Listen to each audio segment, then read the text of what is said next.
Hey, Wemberg World Entertainment, and you can see the headline right there.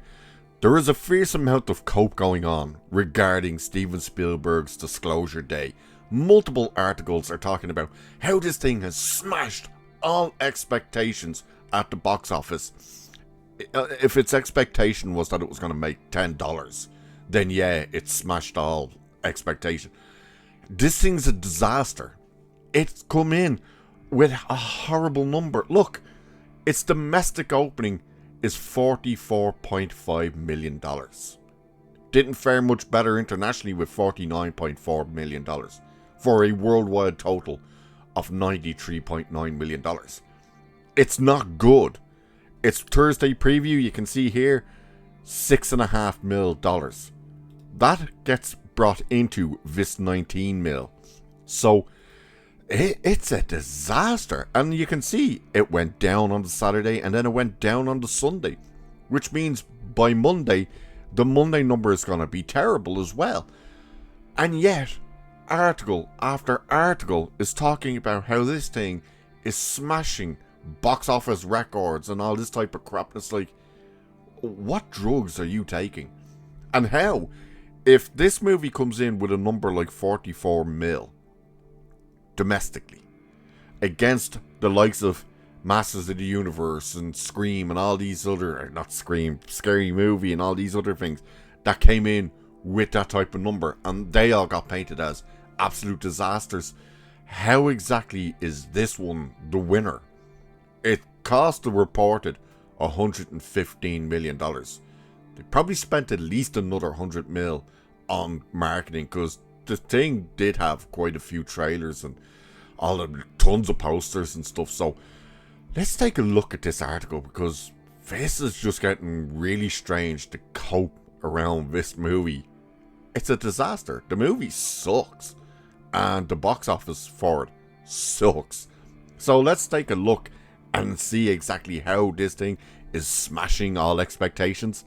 So, one of the most anticipated movies of the year has just landed in theaters, and it's already making a difference at the box office. It's none other than Disclosure Day, Steven Spielberg's exciting return to sci-fi. By the way, there's next to no sci-fi in the thing, which has just established a record that's unprecedented in the career of the Oscar winner director. It's a remarkable feat for a filmmaker with the likes of Jurassic Park, E.T. the Extraterrestrial, and the Indiana Jones franchise. Now, there's a massive issue. What are they not doing? That's right, they're not going through inflation. There's another problem. Ticket sales back then, in the likes of 93 when Jurassic Park came out, in the 80s when Extraterrestrial and all this crap came out, the prices for the movie tickets were a hell of a lot lower, which means a lot more people went to see it.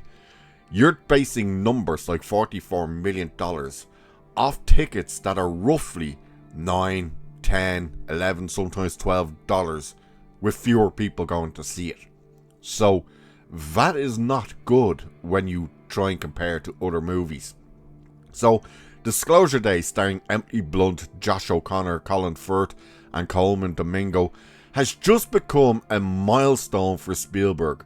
Per Box Office Mojo, which constantly gets things wrong, Box Office Mojo, for anyone wondering, like, why do you always kind of rip on it?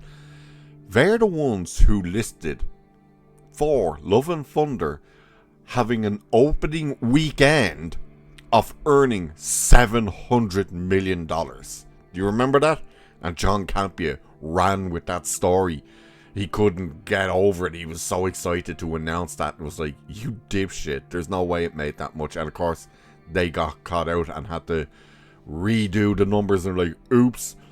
So I wouldn't put much faith into Box Office Mojo, but it says, on its opening weekend, the movie grossed $44 million domestically, as well as $48 million internationally. This box office performance represents the director's best opening weekend for an original feature, as well as the highest opening for an ambulance entertainment production not based on any IP. although some of his titles have grossed more on opening weekend. So right away, you've just said it's not his best opening. Holy shit. How do you say this signals his best opening weekend and then immediately say he's had other titles that have opened better? Like, good God.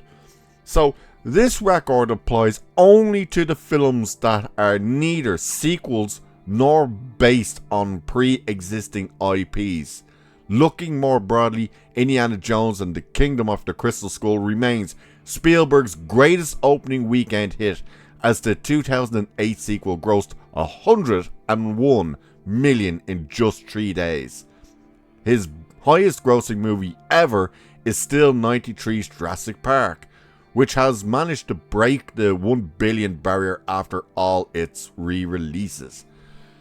So now they've changed the code to, well, you know, it's his best opening providing it's a brand new unknown property, but even though we've been saying it's his best opening weekend ever, then they have to go back and say, well, not really, but kinda. It's like, Jesus Christ, guys.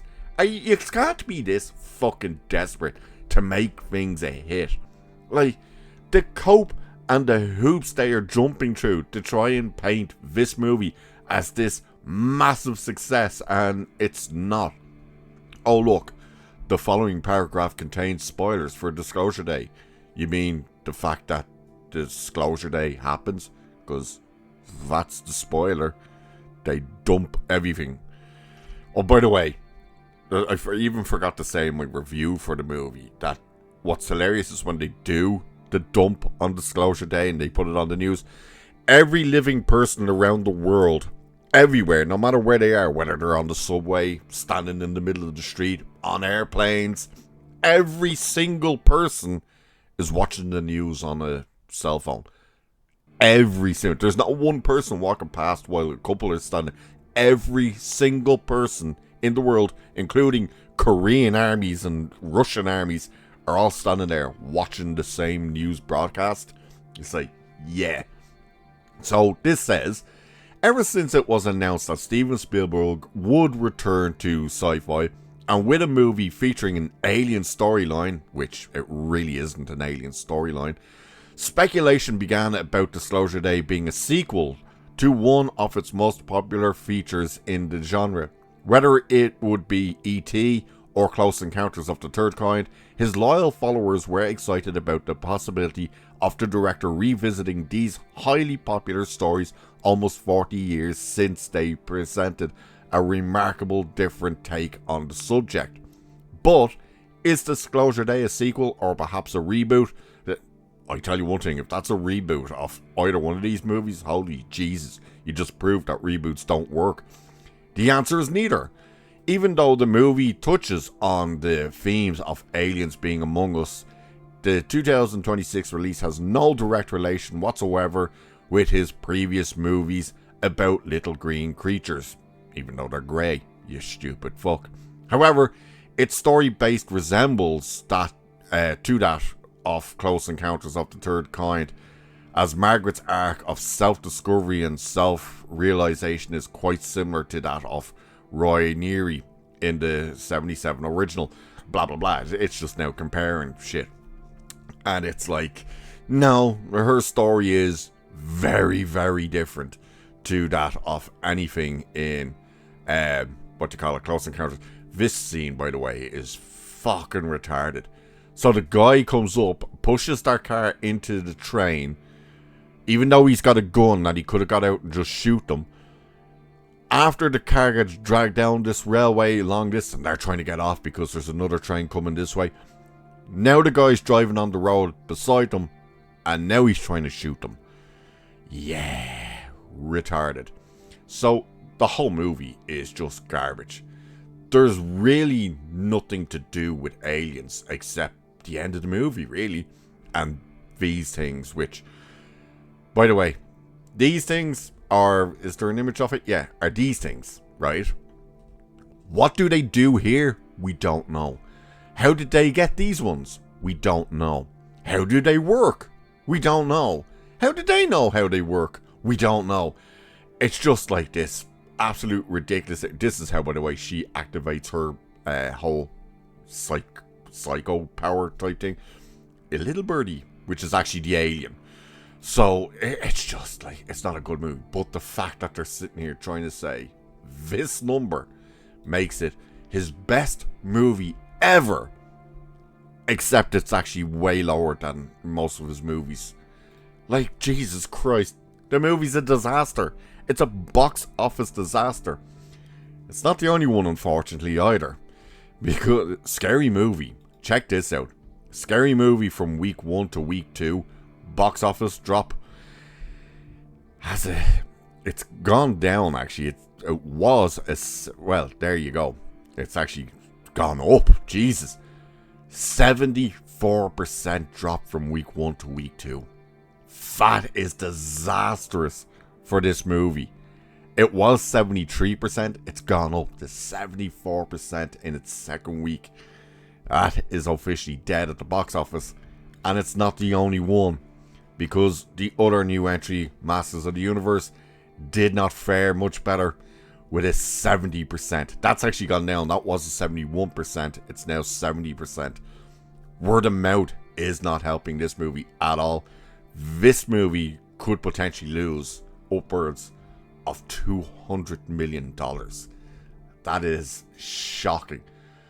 But this whole cope around Spielberg's Disclosure Day, I don't get it. I don't understand why they are so desperate to paint this thing as this remarkable success when it's not.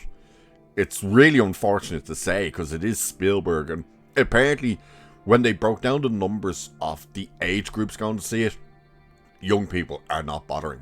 And they are literally going, nah, this is something my parents would watch, not us. Spielberg is not a name that's going to bring young audiences to the screen. So it's a bad day for a Spielberg movie.